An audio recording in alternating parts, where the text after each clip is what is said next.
Thank you, our viewers. My name is Emmanuel, and we are at KIU, meeting young, vibrant people, my fellow leaders, and would love to discuss a few points on leadership, democracy, governance, looking at what do young people think about certain things and what are their perceptions based on what they know or what they have heard from the communities. You introduce yourselves. My name is Iga Usman. Yes? I'm Immaculate Akeno. Isaac is my name. Isaac and the team, do you feel Uganda we have freedom of expression?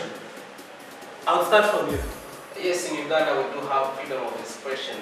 In Uganda we have social media networks and everyone is allowed to post or say whatever they can. But Isaac, according to the recent reports we read previously during elections, social media was disconnected.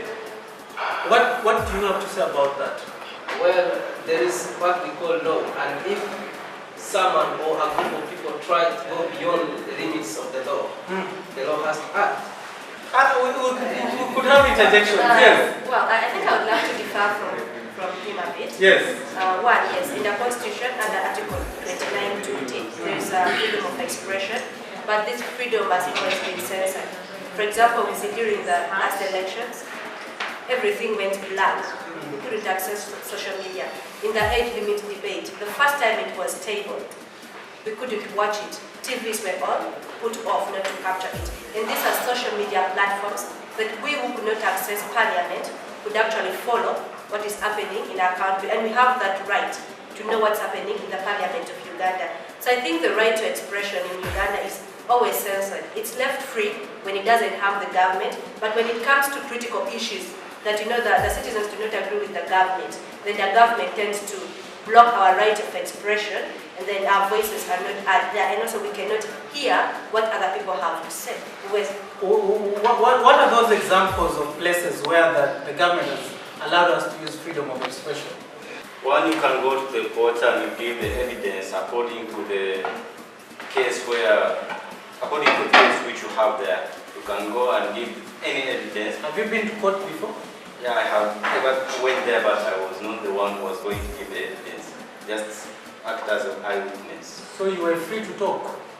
For me, I was not talking, but my counterparts were talking. The counterparts were talking. To add on his point, Yeah. Court is a qualified privilege. And when you are in court, you are allowed to say anything as long as it does not contradict. The law says whatever you say when you're in that door, you're protected, and no one is supposed to take an action against you. Unless you're outside the door, as a witness, as someone who has petitioned, you're free to say anything. So politically, do you feel that as a citizen, you're free to express yourself or to associate with a political party? There is freedom, but it's there to this extent. Why do you think it is there to an extent? What circumstances or incidences have led you to create that opinion? When you look at, let me concentrate on the election thing. When you look at which year? 2016. When Chiza Besigye was going to campaign in Rugunji, I think. I'm not so sure about the place, but that incident was there. Him and Museveni were supposed to use the same venue. Besigye had booked the venue. Isn't it illegal according to the Electoral Commission regulations? Yeah. That candidates cannot be at the same time in the same position? It's actually illegal. That's why I'm saying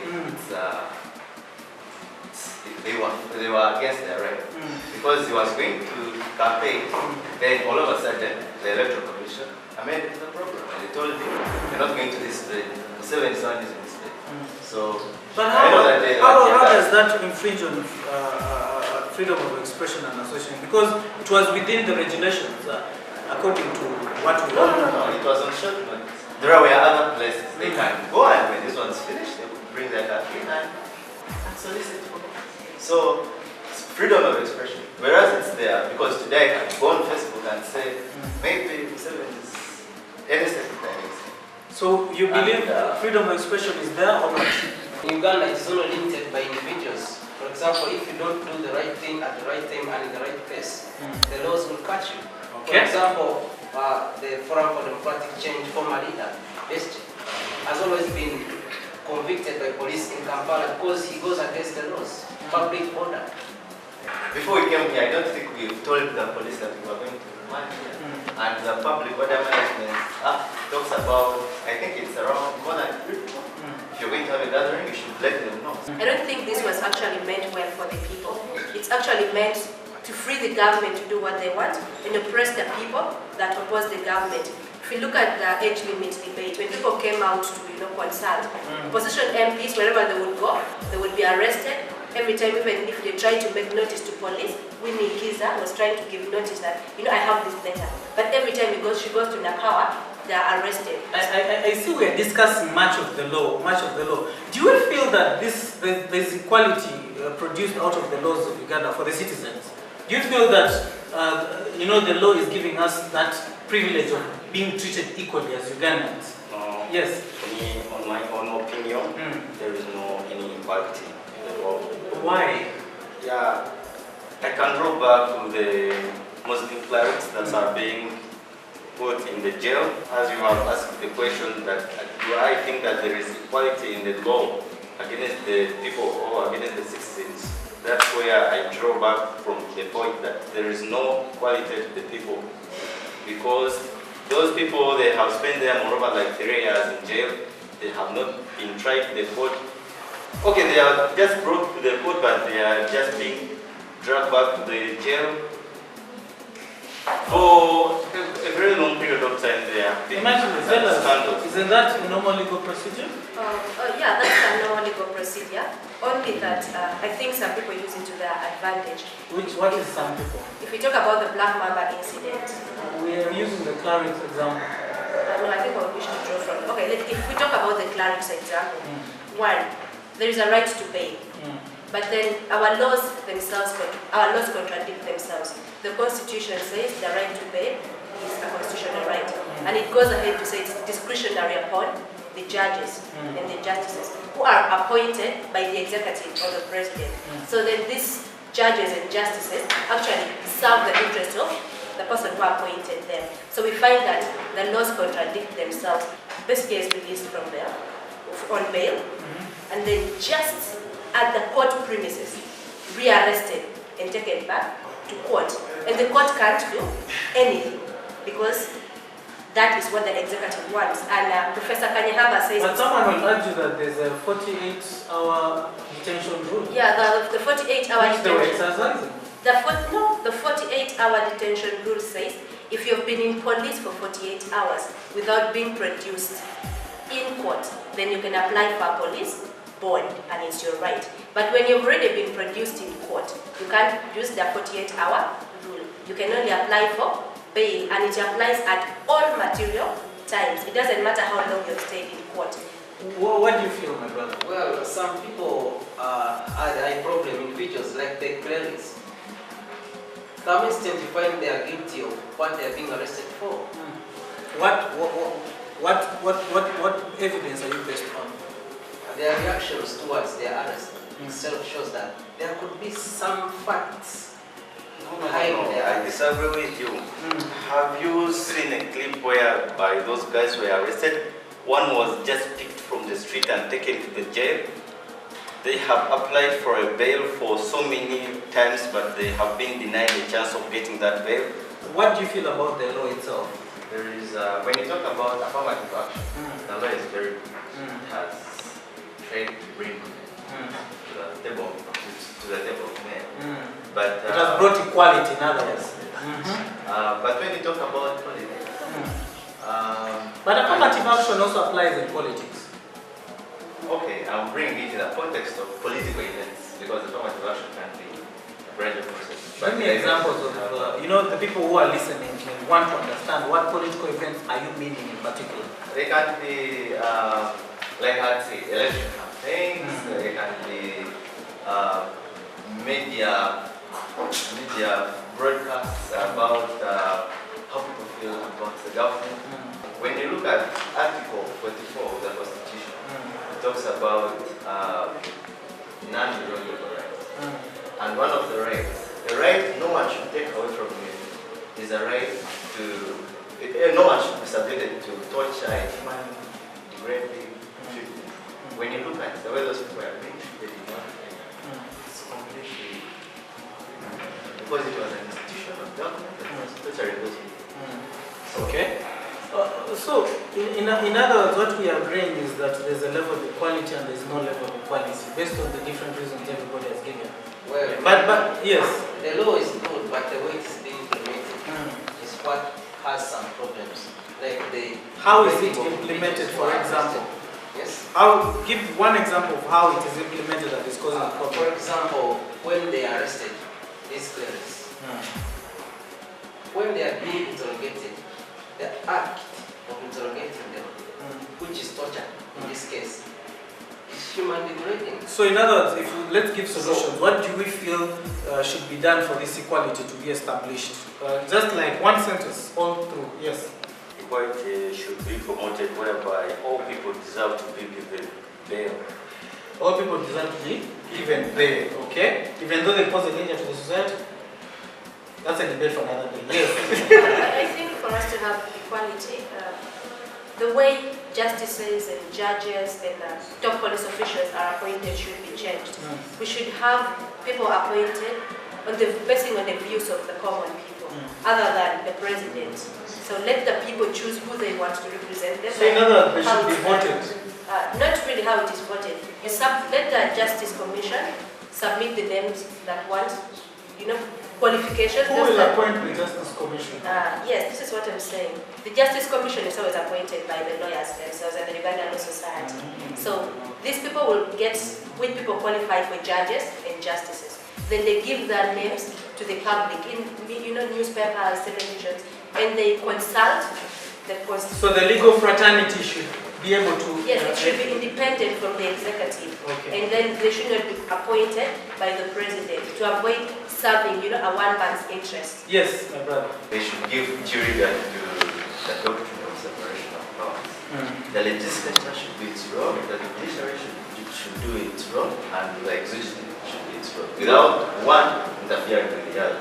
Separation of power, very, very interesting. I'm coming back to you. Yes. I think the law should be revised. Some provisions should be checked and corrected. Talking of separation of these powers and all that, do you feel the previous 2016 elections were free and fair? Absolutely not. Why? Because I believe that everybody voted and there was a counting done and the winner was declared. People celebrated, isn't it?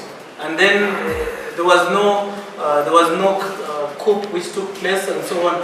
How would you base your argument that these elections were not fair? When you only look at the election today, you end up confusing yourself. Because when you look at the events that were building up towards the election, for example, the sacking of former Prime Minister and spending around over 75 billion trying to neutralize, trying to dismiss all the state ministers and RDCs that had appointed itself.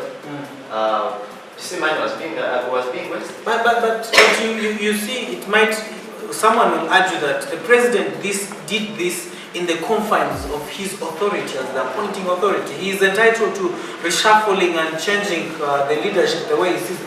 Why do you feel it was wrong? I am not against Babas being chased away, but why do you have to splash money all over? Why do you have to waste national resources not approved by Parliament? Do you have vivid examples of actually where that money was splashed? I cannot state, but research by there is a combination of society came up with a report where they tell the black money, something like that, and they talked about how that money was spent, how court declined to give regard to maybe the petitioner's evidence and maybe the storming of the lawyers' offices and stealing the evidence, such things. So, how about you? The elections were not free and fair on one ground. Areas like Kampala began voting at 2 p.m. That was not quick for the population. Did they extend the time of voting? Supposedly it wasn't extended beyond even 10 minutes. If you look at the time that was lost from 8 to 2, so they lost more than 6 to 7 hours. How many people were not able to finish voting on that day? We are all human beings, and at one point we need to be respected. If I come on the line and stay for 5 however much I love my country, because I love my country, but me and you know that I will not stay there for 5 hours when resources are not. There is no way that ballot papers can reach Karamoja faster than Kansanga, that is less than 6 kilometers away from the city. And to me, sometimes this is a wild thought. It could be a planned move. Why would that not? Why would? So in other words, it planted doubt and lack of faith in the electoral commission. To supplement, some people will not exercise their vote because the events that they have a flight at 4 and you're bringing ballot materials, so voting materials at 3, and they have a flight. Let's say the 50th on the line. Will I really wait? No, not to rush the airport. But this is a national service. The national service cannot stop what you're executing. There are legal duties. If I am, let's say, a CEO, let's say Vice Chancellor of KIU, and I have to meet with the Vice Chancellor of Nairobi University at 7, and the flight takes 2 hours, we meet at 7, I'm setting up at 4. Will I have to wait to vote and the meeting and let my job? So in other words, we're looking at performance, efficiency of the electoral commission. Yes, my brother. Elections, were they free and fair? They were free and fair. Because everyone was allowed to vote their favorite candidate. Which constituents were you from? From Fort Poto. Fort Poto. Yes. So let's not go even far. Let's go here in Wakiso Nasanga. People were caned in broad daylight. Who caned them? The police. Okay. That brings us to a very important level. The institutions in government. Yeah. Do you feel they supported the democratic system? No. Police reaching another extent of involving itself in elections, whereby they cane people. But according to the law, they're supposed to keep law and order. If you're making noise, why would they cane you? No, it's their right. It's your right to... Yeah, it's my right to speak what I want. Explain what happened exactly. People were online, police came, fired light bullets in them, people started rushing. Why would police fire bullets on people who are online? For me, I can just wind up by saying that maybe it was a trick from the government. Yes. You look at our police circumstances in our Uganda today. People are always peaceful until the police. People are here, they are. So in other words, you're saying that people are intimidated when police comes? Actually, police disorganizes. It comes with us running. So why would you feel that? Why would you feel that intimidates people? What is the cause? Is it because of the precedents or what? So you can just tell police. My brother, those are these supporters. You see, most people who say police disturbs them are suspicious. And these are wrongdoers. Take for example in Kampala here, most of the commotion is carried out by border men. All those people are always in these umbrella circuits for alcohol. Yes. So they are not let us listen to each other. Yes. I see your point. These people are always not in stable minds. So they are always thinking about causing commotion. Does anyone have an example of someone who was arrested? Someone common who is a stable-minded person? Yes, I think let me step in. Yes. When you look at the age limit saga, we had students from this university that I believe wanted to demonstrate their rights to demonstrate against. Talking of stable-minded, yes, stable-minded. You had the report which came out that was suggesting that the highest number of people who are mentally ill are students. Yes, that is that report. But when we look at students, we have to dispute reports also, because not everything that is on paper you should believe in. These are people that we associate with in class, and they are friends, and we are able to know that either you're not right upstairs or you are. So these are people that we definitely. These are people who were definitely just exercising their rights. They were arrested and locked up in Kampala. As a guild union at that time, we tried to help them, and police would say, you have no powers, you can't do anything. We had to call the leader of opposition to come and talk to them and bail them out. So where does a student draw the right and the power to speak? Yes. First of all, when you go to police, if you are arrested and you're my brother or my friend, first I have a right to visit you in a police cell. 2, I have a right to demand that you be released on police bond, and I can stand for you as surety. And we tried this, and police refused. These are constitutional rights. We had to engage political leaders, like I said. We had to inform Mama Winnie Kiza that came in to do a small thing as releasing these people who were not doing anything wrong but exercising their right to So in other words, according to most of you, apart from my brother, are saying that police, the institution of police did not support is it the only institution that did not support democratic processes? Let me first talk a bit. Yes. It was police during the reign of Kampala, but police during the reign of Ochola is kind of a bit changed. Let's scroll back to the elections which are going to be held Are they tomorrow. being tested in the election? A moment. Let's hold back the elections which are going to be held tomorrow in Rupunjiri. There is elections which are going to take place. But the campaigns have been very peaceful. But during the reign of Kampala, we saw what happened in Chadondo when Bobby Wine was campaigning. His supporters and he himself were taken to jail. Being the French government, praising like Ochola's under still, because it's a psychological game. It's a psychological game. Today, I have a question. What other institutions? Are those the only institutions? Are those the only institutions that kind of worked against the democratic processes? I think it's the army. The army. Yeah. Why? The army has managed to do a lot of things, like they have hoped us to take away the school Chitata. Yeah, they have taken away Chitata. How did from Chitata the affect the democratic process? Oh my God. During that guy when he was still in the society, the border guys were hammered, borders were stolen, people suffered. Even we can go back to this accountant of case. Which particular section of these border people were looking at politically? These border guys are also Ugandan. Yeah, they also deserve a right to be in Uganda freely. So they also deserve their rights. It's their rights. So what about during elections? What exact significant thing did the army do? They will not kill me, but if they fire a bullet and a stray bullet hits me, how will I survive? So I can't even access that road because I'm not sure about my life. So it was not about being sure. Yes, it was not because about of their being presence. Sure. Yes. So in other words, you because we have had instances where police and other people that access guns actually, not with the intention of hurting you, shoots a bullet in the head, you get a stray bullet and you're hurt. And you know, Emma, if you become disabled, no one will change you. Money will not compensate your ability to work. Yes. But someone will say that the EC did a good job in finishing the election. And I want to hear from my brother. Yes. Let's hear what he has to say. Yes. First of all, the EC did the best job.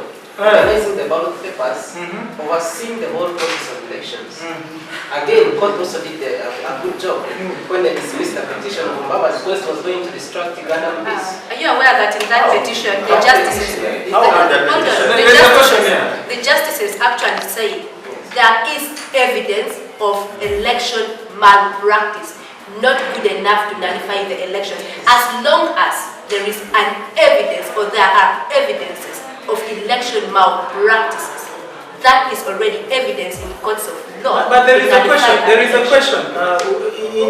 In our structures of governance, we have institutions. We have the executive. We have the legislature, who can decide whether the elections were free and fair or not. And at the same time, they can be able to. They set the laws that actually these people operate in.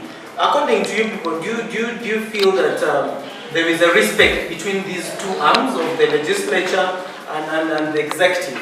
And the electoral commission will tell you the elections are free and fair. The judiciary will tell you it does not constitute irregularities were there, but they do not constitute to nullifying the election.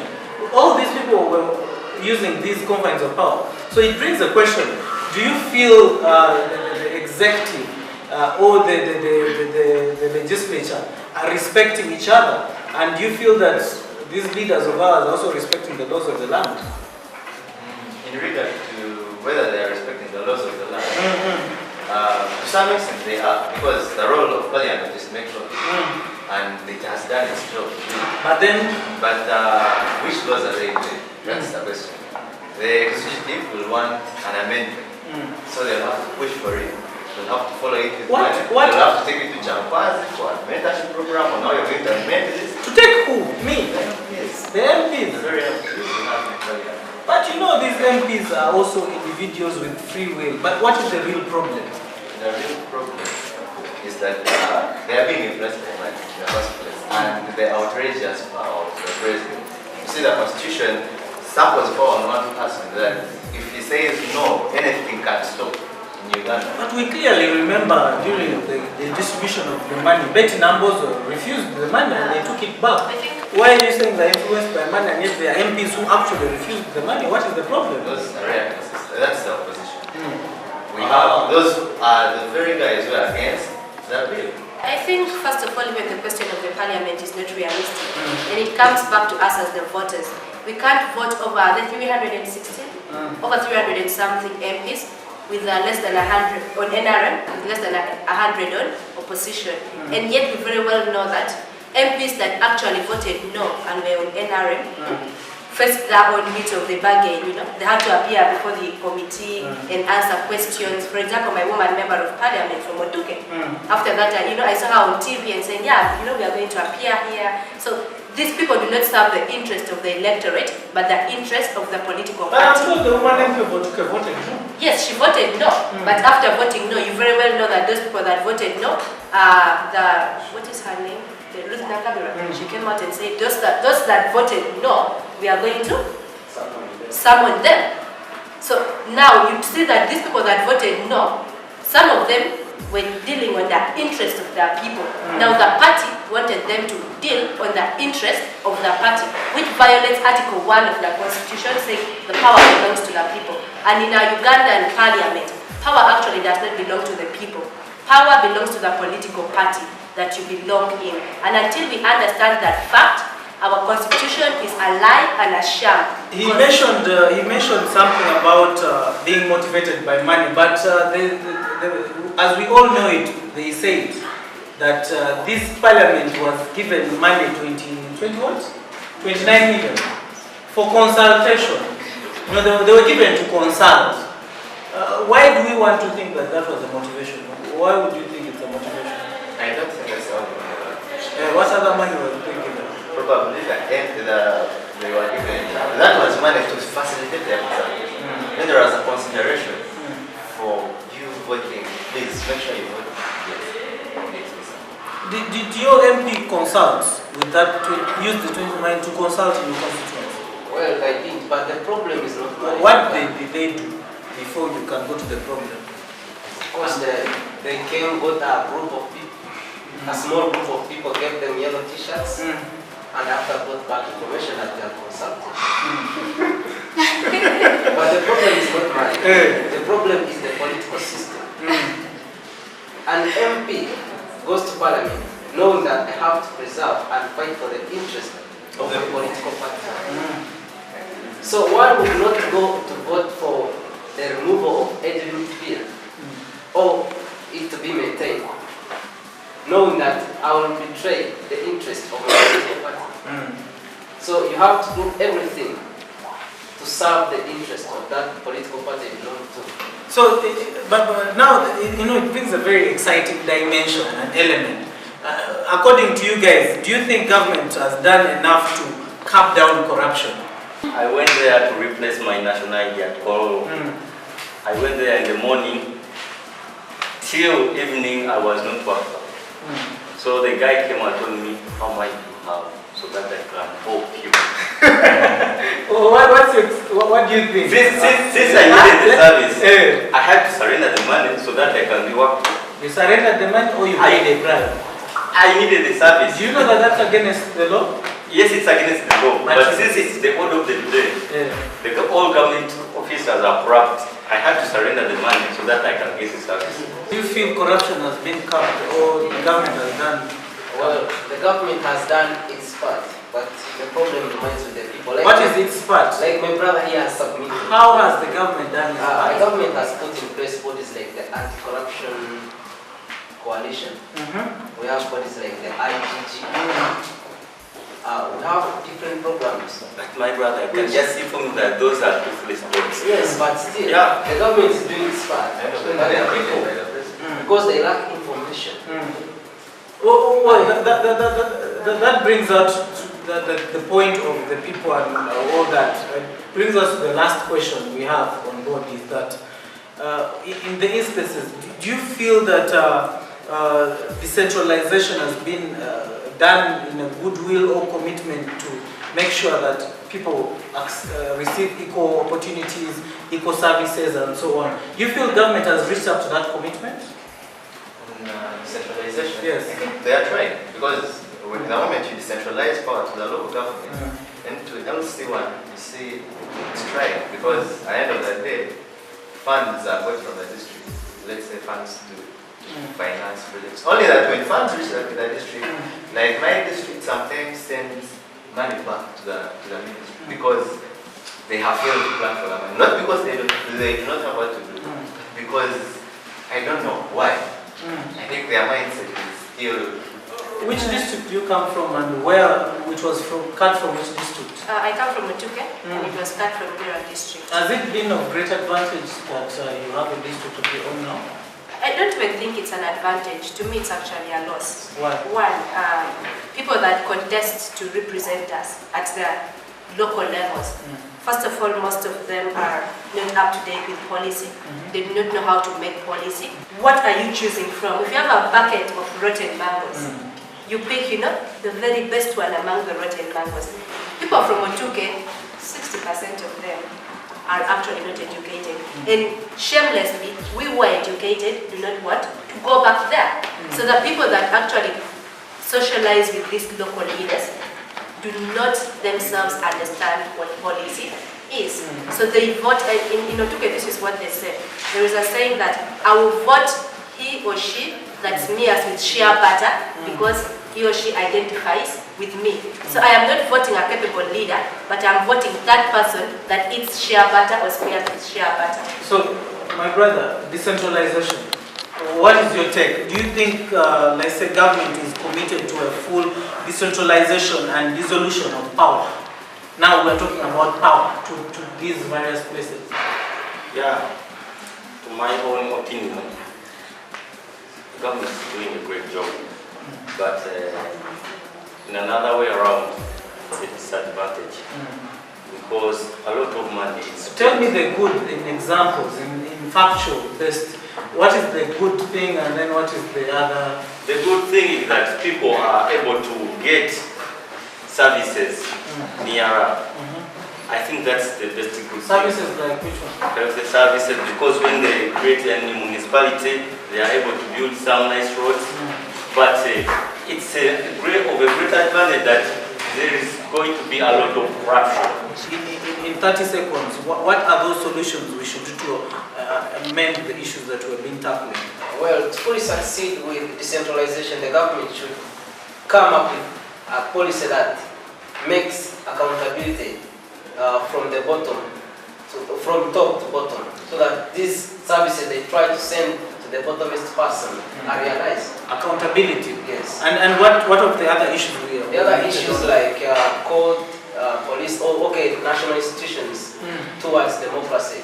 Some laws need to be revised so that these institutions can act in a recognized and understandable manner. Yes, my brother. As I conclude, as Jeff Kennedy said in 1960, that a society whose young men and women are not realizing potential are still in a constant state of slum, shall never realize our potential. So, we are the youth. Uganda has one of the youngest populations in the world. So we have to stand up and fight for our rights and fight for the well-being of our country. Okay. The young people should stand up and rise. Yes. Your closing remarks and recommendations. Okay, I think mine basically goes to the youth because 80% of the people in government are old people and God's age limit will catch up with them someday. The question is, how prepared are we to take up the opportunity when God gives us? So as young people, I think one, let's stop being used by people for their own political interests. Two, let's have a common agenda irrespective of your political party.